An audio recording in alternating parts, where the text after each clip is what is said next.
मौर्य साम्राज्य भारतीय इतिहास का वह स्वर्णिम अध्याय है जिसने भारत को एकजुट किया और अद्भुत प्रशासन, धर्म, कला और संस्कृति का विकास किया। यह कहानी है चंद्रगुप्त से बृहदत्त तक हर राजा की, जिन्होंने मौर्य समाज की बुनियाद रखी और इसे ऊंचाइयों तक पहुंचाया। सबसे पहले चंद्रगुप्त मौर्य, जो कि मौर्य साम्राज्य के संस्थापक थे, उनका शासनकाल 321 पूर्व से 297 ईसा पूर्व तक था। चंद्रगुप्त मौर्य का जन्म एक साधारण परिवार में हुआ। वह नंद वंश के अत्याचारों से प्रेरित होकर साम्राज्य स्थापित करने निकले।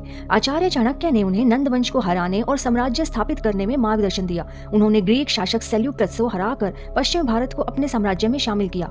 चाणक्य के अर्थशास्त्र ने चंद्रगुप्त को कुशल शासक बनने में मदद की।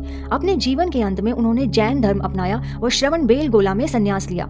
दूसरे शासक बिंदुसार हुए, जिनका साम्राज्य 297 ईसा पूर्व से 273 ईसा पूर्व तक था। चंद्रगुप्त के पुत्र बिंदुसार ने साम्राज्य की बागडोर संभाल ली थी। उन्होंने लगभग पूरे दक्षिण भारत को अपने साम्राज्य में जोड़ा, केवल तमिल क्षेत्र को छोड़कर। उन्होंने ग्रीक शासकों के साथ मैत्रीपूर्ण संबंध बनाए। बिंदुसार आजीवक धर्म से प्रभावित थे। उनके शासनकाल में साम्राज्य स्थिर और सुदृढ़ रहा। सम्राट अशोक, जो कि बहुत ही महान शासक और धर्म प्रचारक हुए, उनका शासनकाल 273 ईसा पूर्व से 232 ईसा पूर्व तक था।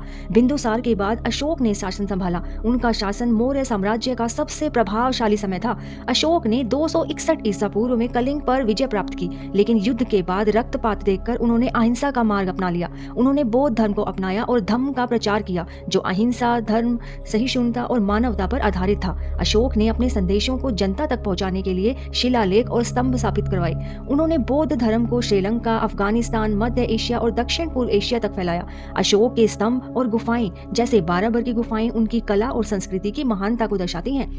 दशरथ, जो कि अशोक के बाद के शासक हुए, उनका शासनकाल 232 ईसा पूर्व से 224 ईसा पूर्व तक रहा। अशोक के बाद उनके पोते दशरथ ने मौर्य साम्राज्य संभाला। उनके शासनकाल में साम्राज्य दो हिस्सों में बट गया, पूर्वी और पश्चिमी भाग। दशरथ ने भी अशोक की तरह बौद्ध धर्म का समर्थन किया। उन्होंने बारबर की गुफाएं आजीवकों को दान में दे दी।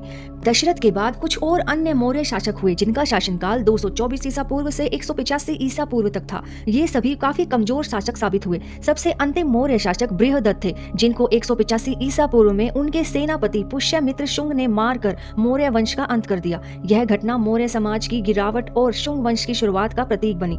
सम्राट अशोक के शासनकाल के बाद मौर्य साम्राज्य का पतन होने लगा। अशोक के बाद साम्राज्य के कई प्रांत स्वतंत्र होने लगे। विशाल साम्राज्य को बनाए रखना कठिन हो गया। प्रशासनिक ढांचे में कमी और कमजोर शासकों के कारण विद्रोह बढ़ने लगे और बृहदत्त की हत्या के साथ ही मौर्य वंश का अंत हो गया। तो मौर्य साम्राज्य ने भारतीय इतिहास में एक नई दिशा दी। उनके प्रशासन, धर्म, कला और सांस्कृतिक योगदान ने भारत को गौरवशाली बनाया। खासकर अशोक के धम्म और कला ने भारत को विश्व मंच पर खड़ा किया। यह कहानी हमें न केवल हमारे अतीत को जानने का मौका देती है, बल्कि हमें यह भी सिखाती है कि एकजुटता और सशक्त नेतृत्व किसी भी राष्ट्र को महान बना सकता है। आज के लिए इतना ही। कल फिर मिलते हैं एक नए लेक्चर में। धन्यवाद।